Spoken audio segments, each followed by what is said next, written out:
This is Osaka in Japan. I want to use this website as a way for me to have sort of like a digital diary in a way, where I will just look back in real time at some of the moments I had. And while I do this, I'll just speak about, kind of how I'm feeling, new experiences, things like that. And, one thing that's kind of been on my mind, and that is constantly on my mind, is the reality that when you're traveling, especially when you're traveling alone, there is like a level of solitude, right? You're going to different cultures, you're experiencing, different languages, and communication obviously can be a difficult thing. Especially if you're the kind of person that has a hard time making friends or assimilating to different cultures. Traveling, especially for a long period of time alone, is lonely. And you need to learn how to make new friends or meet people, or you could just be okay with being alone, you know? But for me, it's definitely a skill I had to learn to make connections with people, to learn how to boom. We meet someone right off the bat. We communicate and we network from there. And it's not a skill that I had before I started traveling. I had it a little bit, but not to the extent that I have it now. So I'm very happy about that. But it seems, at least to me, that it's almost impossible to travel without prolonged periods of solitude. Moments where or days or weeks where you're not really meeting new people, and you're not really creating and fostering deep, meaningful relationships. You're almost in an alien culture, you know, trying to sort of figure out how to live.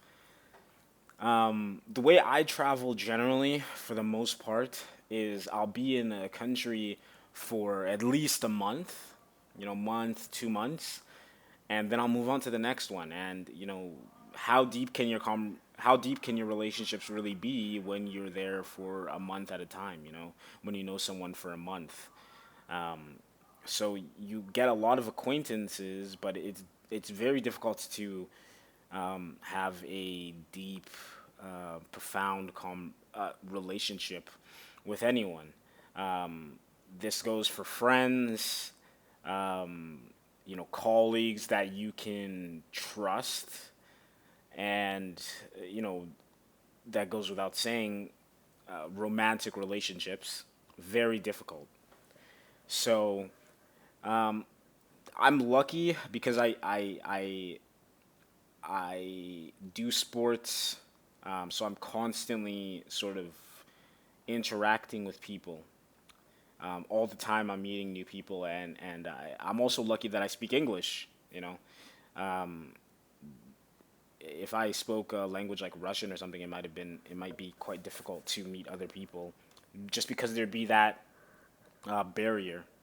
I also speak some French, not very good, and I speak Spanish pretty well. So I can have a I can have a romantic relationship in Spanish, right? So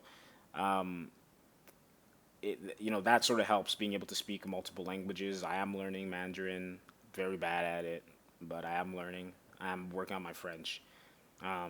So it helps me communicate with some people. But yeah, I mean, if we can speak about romantic relationships, you know really what you end up doing, at least me, is you end up relying on either basically hookups sort of thing. It's pretty much your whole thing. It's basically like friends with benefits for a moment. And because of how If I use a strategy of meeting someone on a dating app, for example, I'll it'll tend to take a while to end up meeting a girl that's good, that I consider good looking, really good looking, and that I can smash. So it'll be difficult. Like it'll take a number. Usually guys don't get a lot of matches for some reason. I think maybe because it's Asia, maybe they're curious, like a black guy. But I do end up getting an okay number of matches, but obviously not as fast as a woman, right? So it takes time, and obviously the majority of the matches that I'll get are not going to be 10 out of tens. Let's just say that, right?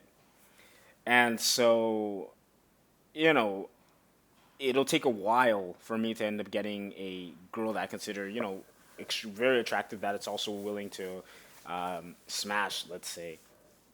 So most of the time, I'll actually end up, having these intimate relationships with women that aren't exactly the most attractive women on earth. Let's just say, right? I'm not, not always bad. Sometimes pretty bad. But I'm not a model myself, so I can't really, beggars can't be choosers. But we'll be dealing with, women pushing, women as heavy as I am, but shorter than me. So, you know what I'm saying? Like, I'll end up having a situation where it'll be, you know, a woman that might be a little past her prime, you know, it might have a couple kids sort of situation, right? So it's an acquired taste. Um, and it's not like I'm a a ladies man, like anywhere I've ever been. It's not like I just attracted all the ladies, but yeah, I mean, in this situation, it's like either settle for smashing what some people call a whale, or you know, be a born again virgin. The choice is yours. So yeah, that's something I didn't really consider while traveling. There's a lot of things I did not consider. I just kind of did it, and I'm very happy I did. I'm able to have a job that pays pretty well, extremely well considering some of the parts of the world that I'll end up living. I'll be well above the top 1% in some of these countries I'll go to. Um, you know, Vietnam, Thailand, Philippines, sort of thing. I'll be I'll be doing pretty well for myself. These videos are from. This is actually Osaka. This is Osaka Castle that I'm actually walking in.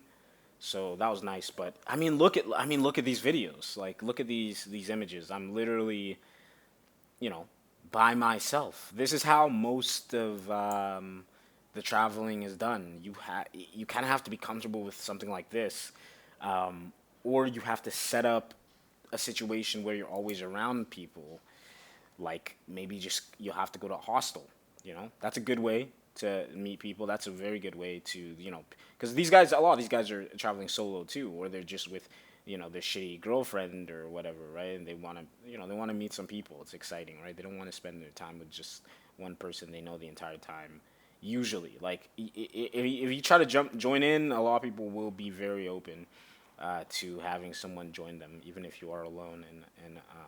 And again, yeah, a lot of people do travel pretty much alone, or with one other person. So hostels are a great way, but you know, sometimes you don't want to stay in a hostel. As long as you want to get an Airbnb and live a normal life, especially for months. Like, for me, every once in a while I stay at a hostel. Like when I was in Japan, I stayed at some hostels. Because I wasn't there that long, and it just ended up making sense at the time. So, staying at a hostel can be a good option. But, for like 3 months in a hostel, I've done it before, but it's not nice, honestly. After a while, it's like kind of annoying, to be honest. Like sleeping in bunk beds or like in the same room as other people, like, it gets kind of annoying. Sometimes I want to be able to walk around in my underwear, and that's not exactly, people won't necessarily appreciate that if you do that in a hostel. So, but yeah, I mean, I would say, yeah, going to hostel is a good way to meet people. There's lots of ways, you know, doing sports, being able to speak different languages, you know, jujitsu, you can meet some people. But even with then, you know, that's the only thing that happens when you do those sports for the most part is you're just maintaining your mental health. Like you're moving around, being healthy, being active, talking to people, learning how to, like, you know, not be a complete social recluse and actually meeting people, and just talking basically. But you're not going to really do much after that. For the most part, you're not really going to hang out with these guys outside of the gym for the most part. Maybe like a dinner here or there, but you're not, you know, these guys, they live in the city usually, right? They live in the city that you're traveling to. They're not trying to go to like some stupid tourist thing. They already live in that city. They don't want to go to this nonsense that you want to go to, right? Like for the most part, right? Sometimes you can get them along, but for the most part, they don't want to do tourist bullshit that you like. So you have to, you know, keep that in mind. But yeah, I mean, there are times where the solitude can get pretty bad if you're not comfortable with being alone. I could see how people could get very depressed. Um, you know, I haven't, you know, I haven't felt depressed be while in Asia. And in Asia, I can speak to way less people than when I was in South America. So, you know, it's not the isolation. The isolation hasn't caused me to, that hasn't been the primary reason to make me feel, you know, depressed. And since I've been in Asia, I haven't felt bad at all. You know, I feel pretty good. And there's, you know, a lot of people that I cannot have a conversation with at all because they don't speak my language. And I don't speak theirs. And you probably should learn like some phrases and stuff like that for if you go to a different country. But honestly, I didn't. When I went to Thailand, I didn't learn a single thing in Thai. I didn't learn a single word in Thai. I don't think I. The only thing I learned in Thailand was "Uwe" when you know when they kick in the Muay Thai. Uwe. That's the only thing I learned, man. Like literally nothing. Vietnam, you know, I just got here, don't know shit. Japan, okay, Japan. I learned a couple of things. Arigato gozaimasu. But you know, other than like dumb shit like that, basic shit like that, not really. Yeah, I see Korea, 안녕하세요, you know, shit like that. But 감사합니다, you know. But you know, for the most part, I don't know shit, and I can get around. You just have to be smart. But you know, man, the solitude, you know, it can kind of get to you when you're in situations where you just, you know, sometimes just want to spark up a conversation with someone, you know. Maybe you're not that kind of guy. I'm usually not that kind of guy, but there's moments where I just want to, you know, talk to some random guy, and you know, that's not usually an option. Or I feel like way more self-conscious to be able to do that. So, um, you know, it is something to consider, that you're, especially in Asia, I feel a lot of these Asian countries, most of them, you're gonna have to be the person that puts the initiative in to actually speak to people. Uh, you're gonna have to put the effort in. These people, you know, a lot of them are kind of shy to talk to these foreigners. They can't even talk to you, and even if they can speak a little bit of English, you know, they're a little embarrassed sometimes about it. So, you know, you have to put yourself out there, and that's still something I'm working on. And we'll see if you know, I'll try to post some like interactions I have with people.